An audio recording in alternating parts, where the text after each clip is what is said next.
and welcome back to the Daily Dribble podcast, guys. As always, I'm your host, Nick Zammit. Absolutely delighted to be here once again for a massive installment. It is a massive installment as we reach the conclusion of the season. There it is. There you have it. We are down to the final two teams left standing, the Boston Celtics and the Dallas Mavericks. Incredible season from both teams respectively. It is shaping up as probably one of the most hotly contested NBA final series in recent memory. I'm buzzing.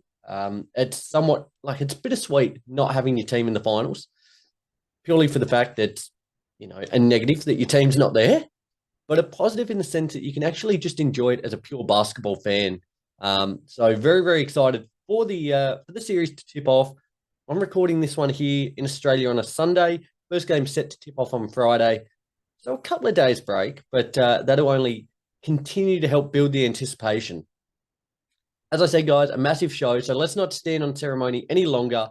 Firstly, I want to give a big shout out, as I say, week in and week out to both the stadium scene and the cover. Absolutely so thankful to be a part of those two terrific networks, continuing to showcase all my work here at the Daily Dribble, as well as a whole host of other content creators in and around Australia, New Zealand, the US and Canada. So very, very appreciative of all their continued hard work and support of me here. Okay, let's get into some very quick odds and ends, guys. Predominantly coaching news this week.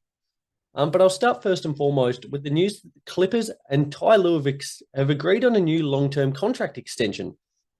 This will make him now one of the league's highest paid coaches. Lue, who was entering his final year there on his current deal with the Clippers, he's considered one of the NBA's elite coaches, so it kind of made sense that the Clippers looked to secure him for, a longer-term duration. With the squad at his disposal, they've certainly underperformed to this point in time. You would say that over the course of the Kawhi PG experiment, adding James Harden, that at least a conference finals berth at a minimum, if not an NBA championship, and they've fallen well short of that mark so far. He's got a big job on his hands as they look to rectify the situation. No doubt Stevie Ballmer, with all the money that's been invested there, is certainly expecting results, and he's hoping that Lue can bring them that. Cleveland have been granted permission to interview Golden State Warriors assistant Kenny Atkinson and New Orleans assistant coach James Borrego for their head coaching role. This comes off the back of parting with JB Bickerstaff after the season. Going to be very interesting. Now, these, as I said, Borrego and Atkinson, two names that have emerged in the early stages of things. They're expected to do a pretty extensive search for their new head coach, and certainly expect a lot more names to crop up over the next week or so. Very interesting to see which way they go now. Whichever coach takes over the role, it'll be interesting to see what squad they have at their disposal going into next season. Now, a lot of talk off the back of their second round exit to the Celtics there was around the Darius Garland, Donovan Mitchell fit. Do they get rid of one? Do they get rid of both? Do they keep both? The talks die down a little bit, but you expect once a coach kind of enters the fray, it'll continue to ramp up. Probably most likely that Darius Garland's on the move as they look to really make the team centered around Mitchell. But very, very interesting. It's certainly going to be a big job. Likewise, similar to the Clippers situation, likewise, a big job there in Cleveland as expectations now continue to rise a little bit with the success of the last year or two. A team that has been on the rise, the Sacramento Kings, have offered Mike Brown, or they've agreed with Mike Brown, should I say, to a 3-year, $30 million contract extension that will see him through to the 2026-2027 season. Now, Brown was the 2022-2023 NBA Coach of the Year, led the Kings to the playoffs last season, ending what was a 16-year drought to that point, and then posted 46 wins this season. With Sabonis at the helm, De'Aaron Fox kind of leading the charge there. They are one of the most exciting teams within the league. Again, like a lot of teams, kind of feel maybe a piece off the pace from being genuine contenders. But again, great and very, very deserving there that Brown gets that extension and just helps to build that continuity that they've got happening there in Sacramento. In some sad news during the week, Naismith Basketball Hall of Famer Bill Walton passed away due to cancer at the age of 71. It was a long-standing battle. So, it's It's never good. It's never good seeing anyone pass away, especially an icon of the game, which Walton was. Across his career, averaged 13.5 points, 10.5 rebounds, 3.5 assists, and 2 blocks per game. He was a two-time All-Star, 2 times All-NBA player, 2 times NBA champion, and 2 times NBA Finals MVP. Was incredibly influential figure across both the 70s and 80s. He's left a profound impact on the game. Now with his son Luke Walton as well in the coaching regard.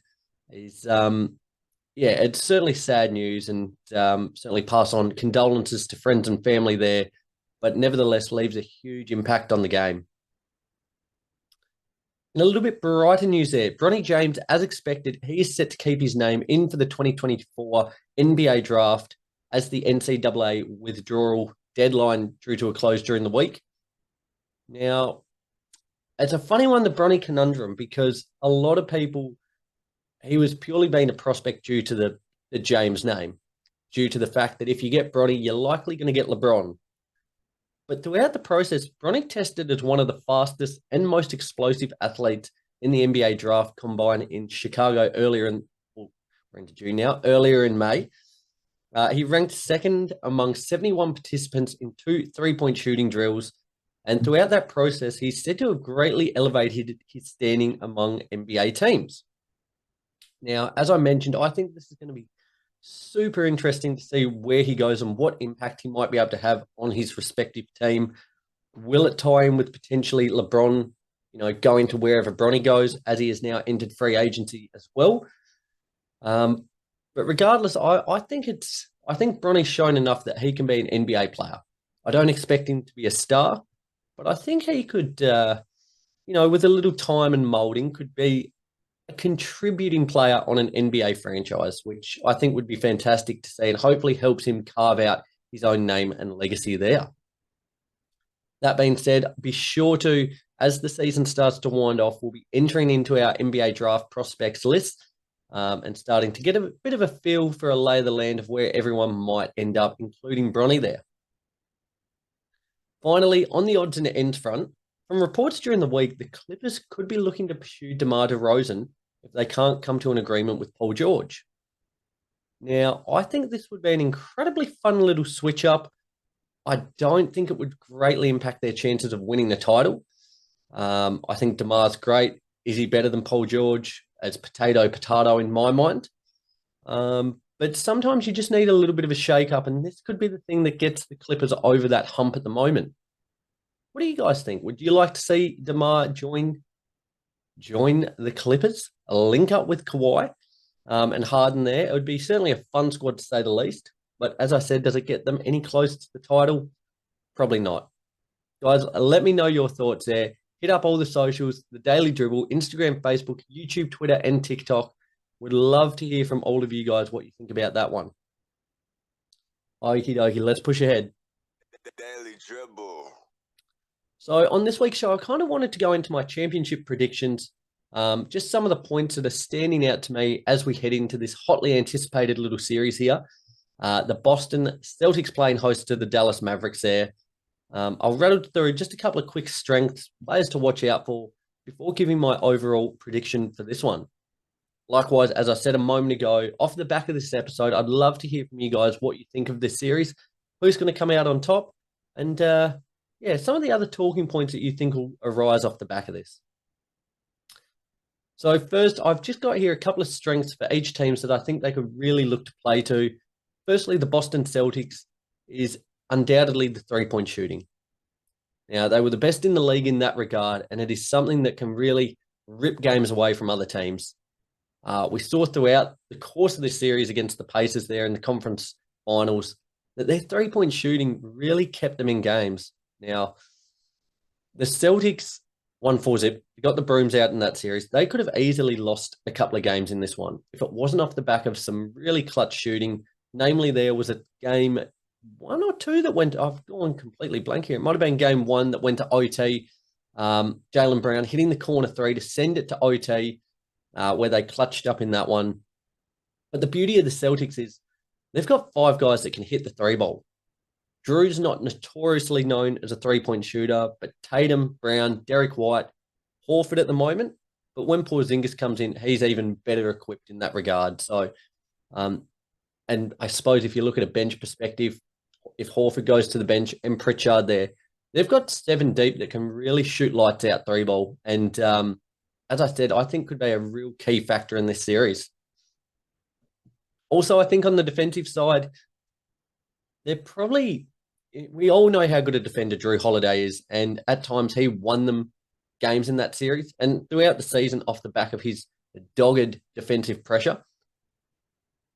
Jason Tatum and Jaylen Brown aren't no slouches either, and Derek White is extremely pesky. When you combine that with Horford, who's, I think, serviceable, but the length that Porzingis possesses as well, the defense they've got is really hard to break down, and they've got the ability to just kind of stifle teams with that size, but the athleticism as well of Drew and Derek White in particular. They're quite mobile and able to switch really well too. So I think they're kind of key points there that Boston could look to hang their hat on in this series. For the Dallas Mavericks, I think the ability to get up and down the floor is going to be key. Now, this is really dependent on Luka and how he wants to play the game. He will undoubtedly set the tempo for this one. Will he look to kind of take his time, be more methodical, reduce the amount of possessions in the game, or look to go run and gun? It is really an interesting little proposition there that the Mavericks face. I think they've got to go hard and fast, and try and turn it into a track meet. They're going to have to show up on the defensive end on the perimeter, but I think they look a lot better when they're playing a faster brand of basketball. And that ties in with my second point here, the lob threats. They are a huge asset and strength for this team, and we've seen it's essentially been the LA Clippers Lob City. This has been Lob City 2.0. Jones Jr. there, Derek Lively, PJ Washington, to a lesser extent Gafford. They are so active and mobile and run the rim really, really well. The passing that Kyrie, Luka possess, they are able to hit these guys on a 5-cent piece every single time, and it is really unguardable. So I think that's something that they should really look to leverage in this series. I've got a couple of players to watch out here, one from each respective team. I'll start firstly with the Boston Celtics. I've gone Jaylen Brown. Now, he had a tremendous series against the Pacers, and in my opinion, the Celtics look so much better when he's playing as a 1B as opposed to a number 2 star. Now, if the Celtics can get both Brown and Tatum firing together, they're going to be extremely hard to stop. As I mentioned, with Porzingis hopefully coming back to stretch the floor extremely soon, it will open up the lane even more so for Brown and Tatum. But Jaylen Brown probably hasn't, over the course of the last 12 to 24 months, probably that 2 seasons ago, we really spoke about who was the number 1 guy on this team. Unequivocally, Tatum stepped up in that role, became an MVP frontrunner, one of the biggest stars within the league. Jaylen Brown's kind of flown under the radar a little bit, but what he's demonstrated over the course of this playoff run, and that series against the Pacers in particular, is he can be a star. If he had his own team, he could be the number 1 guy, no worries. But if they can get both those 2 heavy hitters firing, they are going to be very, very hard to stop. Jaylen Brown's my guy to watch out for the Celtics. On the opposite side, for the Dallas Mavericks, I think Derek Jones Jr. is going to be key in this one. The defense he'll provide will be crucial, but I think what he can give on the offensive end is going to be key here. Now, as I mentioned, the Celtics, best shooting 3-point team within the league this season. The Mavs need blokes that can go with them. He's been shooting at around 34% on the season, but with the attention that both Luka and Kyrie will attract, he's going to get his looks in the corner. If he's going to have to make them, I think, and to keep the Celtics defense honest first and foremost, and hopefully that'll free up space for the superstars as opposed to being double teamed. He's going to get plenty of looks, but making them, I think, could be a big, big swing point in this series. So on both ends of the floor, I think Derek Jones Jr. is a guy to watch out for. There's some fascinating storylines I've got here written down in this series that I think are going to be key to watch out for. That is firstly the emergence of a new star. Jason Tatum and Jaylen Brown or Luka Doncic will earn their first championship. they're kind of a couple of the key players making up the next iteration of the NBA. Steph, LeBron, KD, those kind of big names start to look towards the horizon. As I've alluded to, they're on the back nine in their career. Time's not on their side. The next generation are now stepping up. And those three names I just mentioned, Tatum, Brown, and Luka, are certainly going to be a key part of it. Kyrie Irving on the redemption journey towards a second title is fantastic. He attracted quite a lot of negative media attention across his stint in Brooklyn and Boston. He's been nothing but an asset there in Dallas. And I think he's certainly well and truly, I think, earned the approval of fans there in Dallas. Porzingis and Irving facing their former teams, I think, is a fun little storyline as well. It's always exciting when you have teams and players match up against their former number. I think that's going to be must-watch TV too. Jason Kidd going for both a title as a Mavs player and a coach is a fantastic storyline in its own right. As a player there, linking up with Dirk Nowitzki, and now as a coach playing with another Slovenian wonder, Luka Doncic. Very exciting stuff there for Jason Kidd. And as I kind of mentioned about the first championship side of things, this for me feels like it could be a passing of the guard as one of these teams will become the new hunted within the league. The Bucks, Denver, these sort of teams have been at the forefront of people's minds over the last couple of seasons. But Dallas or the Celtics, they're both teams that not just this season could win a title, but over the course of the next couple of years could really look to be the prominent force within the league. So a real passing of the torch moment there. Okay, here's my prediction. I've got how many games and the winner for this series. I'm going against the grain here, which is unlike me. I'm going to take the Mavs in 7. Now, I think whichever way it goes, it's going to be a super fun series. I think a lot of these games will be extremely close. We saw across both series and throughout the playoffs as a whole, there's been a lot of blowouts. I don't expect that'll be the case throughout this series. And whichever way it goes, I think they will be close matchups. But I'm taking the Mavs in 7. They've made me a believer, and I think the best player on the court, and that's, debatable, I think is Luka Doncic. Hence, he is my finals MVP prediction. I think if you've got the best player in the series on your team, it goes a long, long way. So, yeah, as I said, Mavs in 7, finals MVP prediction is Luka. I reckon he's going to put up some massive numbers and put this team on his back. With the way he's been playing with Kyrie as well, I think they're going to be very, very hard to stop. But again, I think a big part of this series is going to be when Porzingis comes back. Now, it's certainly been advantageous having these last couple of days off for him, a little bit more time to rest and recoup and get himself right. Will he be ready for game 1 or not? Time will tell. That's still unfolding as we speak. But, running with the Mavericks in this one. Guys, there you have it. There's my kind of little quick synopsis predictions for the series coming up. As I mentioned, game 1 will tip off here on Friday here in Australia. So enjoy the next couple of days of break. Going to hit the reset button, refresh, come back rejuvenated for what is shaping up as a huge, huge series. As we get ready to crown our NBA champion for season 2023-2024, it's going to be must-watch. Guys, as always, as I say, week in and week out, I really do appreciate all the continued support and engagement that you guys continue to provide for the show. Be sure to keep it coming. NBA, NBL, all the latest news on Facebook, Twitter, YouTube, TikTok, and Instagram. Would love to hear your thoughts on the upcoming series, as well as your predictions. I'll be sure to have a couple of things up during the week on social media. Just asking for your thoughts on the series, so be sure to let me know.